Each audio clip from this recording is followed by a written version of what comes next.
Francesca, sorry, we'll start with a moderator question and then we'll go into the room and online. So I know not ideally the result that you wanted today, obviously, but could you just talk through the match from your perspective today? Well, didn't start probably as quickly as I'd like to, but I managed to get myself into the first set. I felt like my tennis was, kind of on par at some stages, probably better than hers in terms of when we were playing some of the longer points. But I think the big difference was obviously she's got a very big serve, and I think for me the main thing is that one error can really change momentum at this level, and that's something I need to get used to and definitely will be aware of next time I find myself at this sort of tournament. Thank you. Questions in the room, please.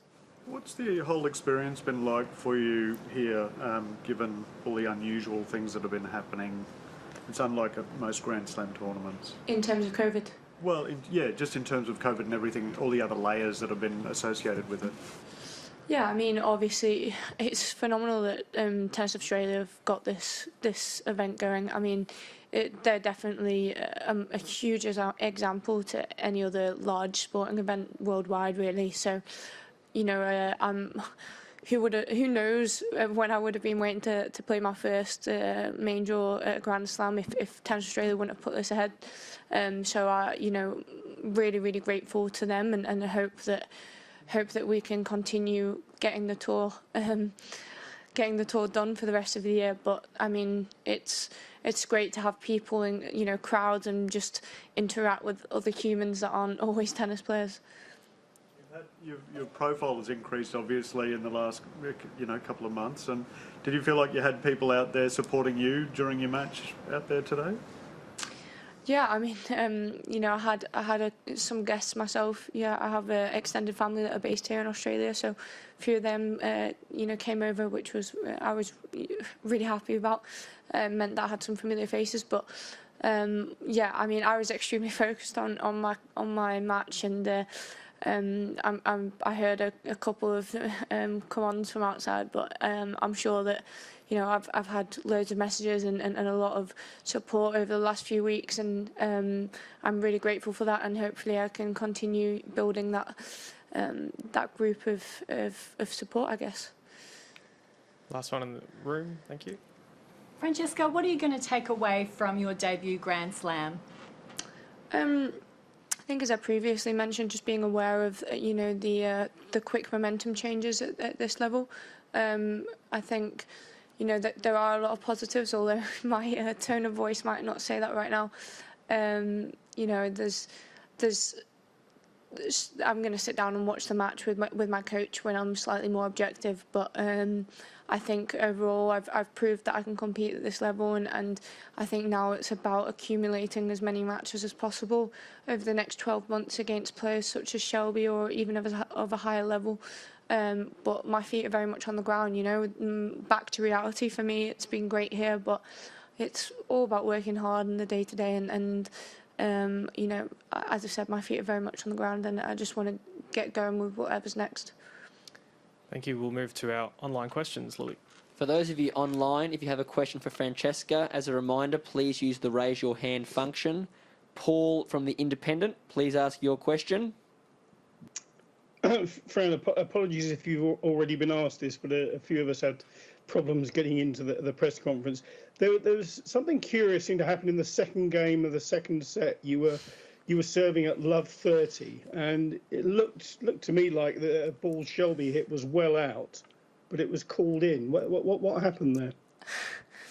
That's a really good question that I think I don't know who's in charge of the refereeing system that's here, but certainly questionable, extremely questionable. I've seen the replay that was shown on was it Eurosport or wherever, and it's quite clearly out. Massive momentum change at that point. But I'm not going to sit here and say that 1 point was an excuse for the whole match.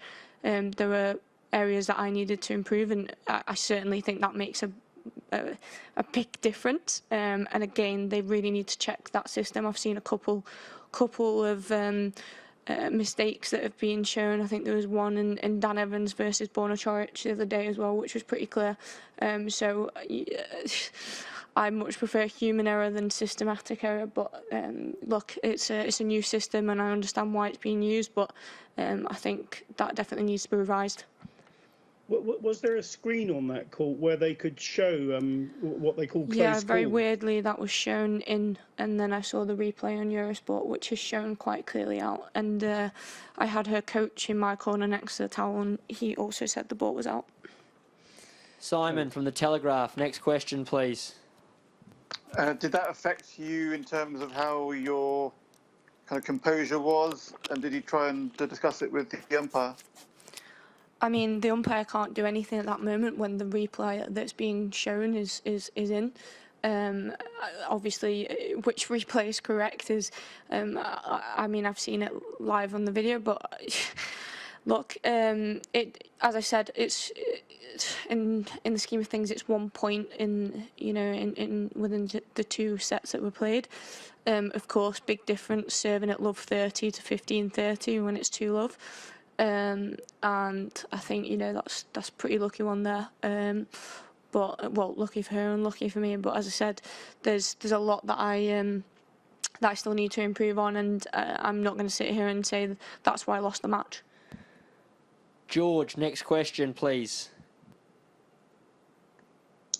Hiya, Fran. I was just wondering if you felt you'd really learned anything about yourself from this tournament, like playing in the main draw, whether you feel extra confident now you're capable of doing it after that kind of first set, or what you need to work on going forwards, etc.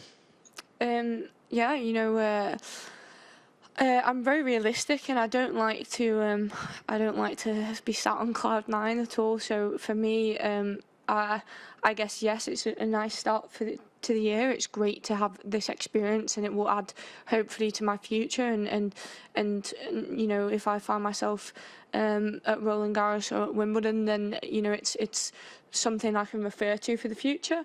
In terms of things that I need to work on, it's, as I said previously, just being aware of the momentum changes. I think my first serve percentage was a bit lower than hers today, but I do need to to look back on the match. I think right now maybe for me it's just making sure that next time I step on the court I adjust any mistakes that I might have made today. Okay, last question, Russell from the BBC.